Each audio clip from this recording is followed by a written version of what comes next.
quick. Did you not start recording? No, I didn't start recording. Okay, now do it.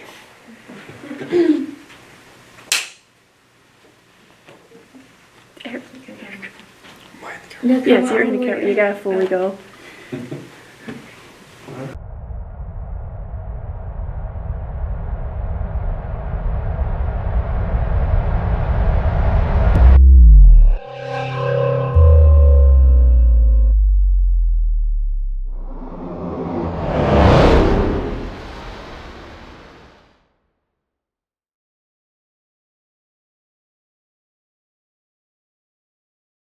This is the hot seat, and in the hot seat we have. Chad Smith, Superintendent of Schools. Can you describe your educational background and what led you to the role as a superintendent? I can. As far as education goes in high school, I went to Denver City High School. Some of y'all might know where that is. It's north of here. Probably played sports and UAL academics and stuff at Denver City. Then I went to Sul Ross State University. I played basketball there. I have done all of my education at Sul Ross. Got my Bachelor of Science degree. Went back to Sul Ross and got my principal certification. After years of doing that, went back and got my superintendent certification. So all of my education in college has been at Sul Ross State University. So anyway, that was back before all the online classes. I had to actually go to class, which I enjoy doing. So anyway, that's basically my education background. What are your top priorities for our school district this year? This year or the coming year? In the coming year. Okay. And I don't know, a lot of people don't know this or understand this. We have a hard time hiring certified teachers. So my top priority is how can we as a district locate those teachers and then get them to come here? That's generally a problem twofold. Teacher pay is not what I think it should be. I don't think it's what anybody thinks that it should be. Two, we don't have enough teacher housing. We do have the housing over by Sutterth. We have 8 houses. We need more than that. So we're actively looking into that. Teachers that are not certified, they're degreed, but not certified. We even have some aides that are having to teach classes. So probably my top priority going forward is to locate and get certified teachers to the district. Secondly, to continue to bolster our academics. We struggle a little bit in math and reading. Those are our 2 problem spots.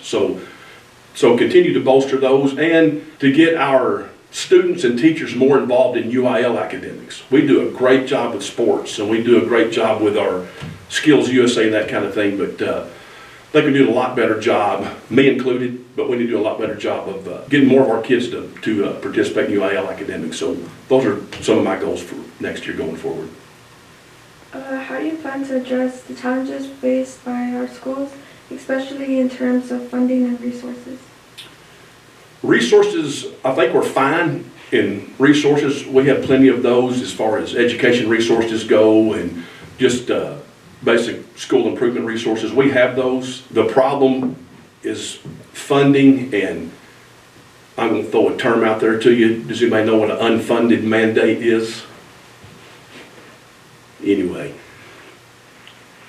stuff trickles down from the federal folks to state that mandates that we have to do different things, but they don't give us money for it.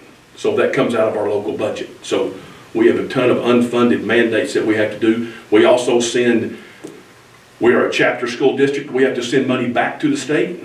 The way that used to work when I was first involved in education, the rich school districts, which they say we are, and we're all mineral rich. All of our wealth is under the ground, oil and gas. You're probably all familiar with that. So, but we have to send a portion of that, what they call recapture, back to the state. So this past year we sent up to $14 million back to the state. And that's money we don't get to keep here in the district. What used to happen with that, we would be able to pick a couple of districts and we would help them out. So we would pick a couple of poorer districts that were struggling and we would send our money to them. Well, we don't get to do that anymore. So we send, and I'm kind of getting on the soapbox, so if I get fired up, I'm sorry. So we send money now to the state, and there's nobody there at the state that can tell you where that money is going. Used to, we would send our money to Presidio, we would send our money to Dawson County. We knew it where it was going, but now it goes in some rainy day pot in a coffer and we have no idea where it goes. So funding is hard. There was a portion of the way we were funded called the Formula Transition Grant.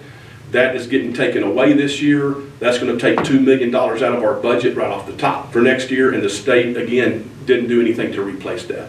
So those are the type of things that are hard. The only way to help the funding, I mean, you can cut programs. I just heard there's a district this morning, I'm not going to name the district, that's cutting all of their athletic budgets by 10%, trying to save money. The only way to make a big dent is through personnel.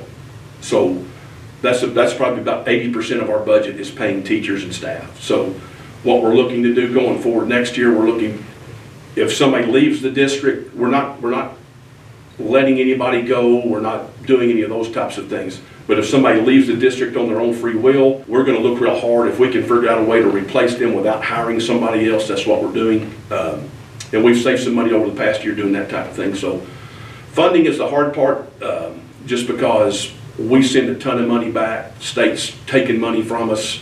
We're not getting a whole lot of help from the state. So anyway, that's tight, but we will continue to watch what we do. We'll kind of tighten our belt and make sure we'll watch our spending. And if we can educate our kids to the best we can do with combining some teachers with classes stuff, that's what we're going to look to do.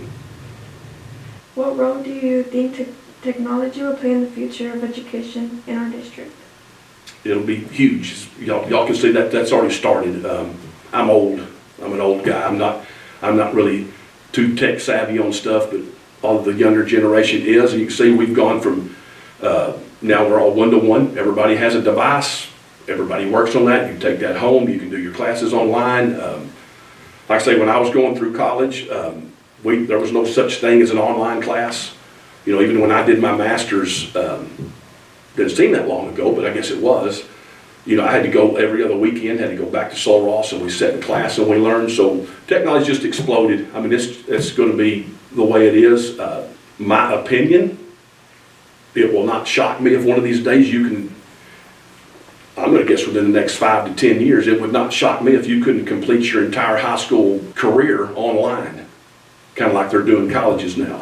You know, technology has allowed all of you students to, just explode. You get up to 60 hours of college classes. A lot of those are online classes, and you're doing those things. So, yeah, technology is huge. It's going to be a big part of what we do going forward. I just think that's the way of the world, I think. How can students and parents be more involved in district decision making? Yeah, I think parents can be more involved, especially with decision making, if they would volunteer to be on teams, committees. I'll give you an example how that works. Mr. Dagey's one of our assistant suits. He just sent out a survey. 80 people responded, and the survey was, would you be willing to serve on a committee, the district improvement team committee?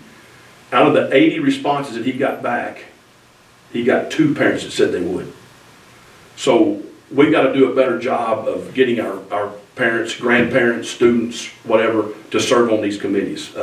We can surely do a better job on our end of making sure that information is available and making it inviting, and maybe having some of those committees after school where parents can get off of work and help. But we're certainly willing to do our part. We just got to make sure. But there's lots of opportunities for parents to come and be a part of. They can be volunteers at the school. There's lots of stuff they can do. We just got to somehow get our parents to be more involved. What has been your most rewarding experience as a superintendent? It's just kind of working with the entire district. Like I say, I was a teacher for a long time, coach for a long time, and then I've been a principal here in this district, or an administrator in this district for probably close to 16 years. I've been the principal at Cullender, Sutterth when it was still the elementary. I've been the principal at the MEC, so I've seen everything. Assistant principal at the high school. I've seen a lot of things, so probably the most rewarding part is just sitting in this seat. You get to see kind of the big picture. You know, as a campus principal, you're really worried about your campus, and you don't get the big picture. I mean, it's a struggle sometimes. It's a difficult job, but it's just been rewarding that I can see what happens district wide, and maybe some of the decisions I make help us move in a positive direction. What is the hardest part of your job? That's a tough one. I don't know if there's a hard part per se. I will say the worst part of this job, twofold, is I've been disconnected from kids. And I've told, if any of y'all know me, I try to get out in the hallways. You might see me sometimes out in the hallway.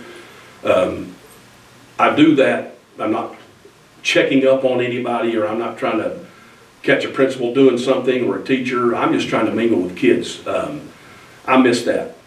I miss just being with kids. I miss the coaching aspect, the teaching, being in a classroom, or being a principal where I get to mingle with kids. So that's one of the bad parts about the job, is you get sort of disconnected from the students, and it's all business all the time. Probably the biggest, and it's not a problem, but one of the worst parts about the job is dealing with negativity.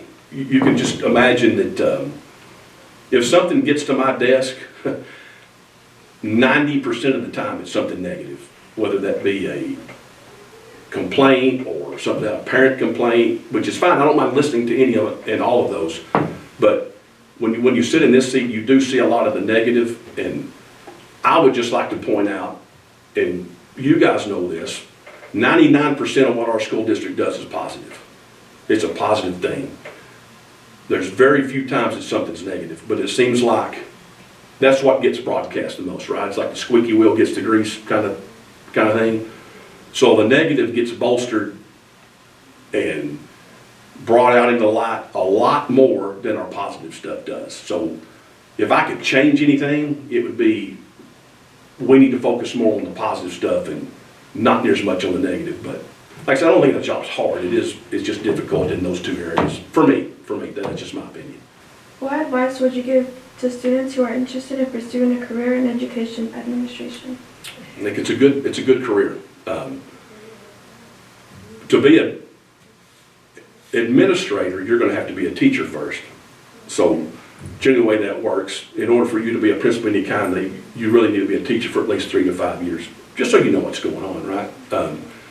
It's a rewarding career. It's tough. Again, teachers don't get paid enough, but I think it's a rewarding career. We're always going to need teachers. It's like we're always going to need doctors, we're always going to need those things. So I would say, yeah, go for it. We need the best teachers we can possibly get.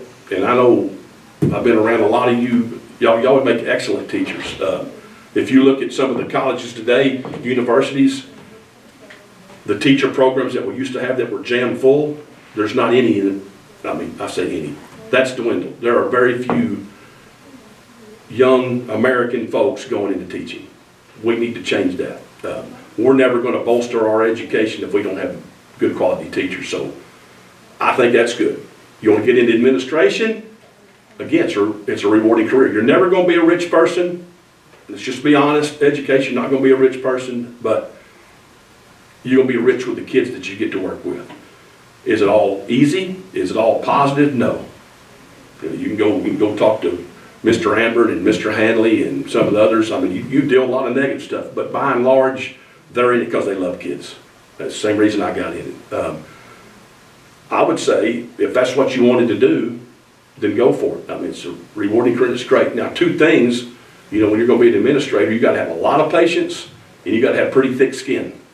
Not to say you got to have pretty good personal skills too, but yeah, it's a rewarding career. I'd say go for it. Yeah, my dad was a principal for years. That's kind of, I kind of grew up in it. He was a coach and he was a principal, so I kind of took that same route. But I saw from young, it's tough, but good. It's a good, rewarding career. I think you should go for it.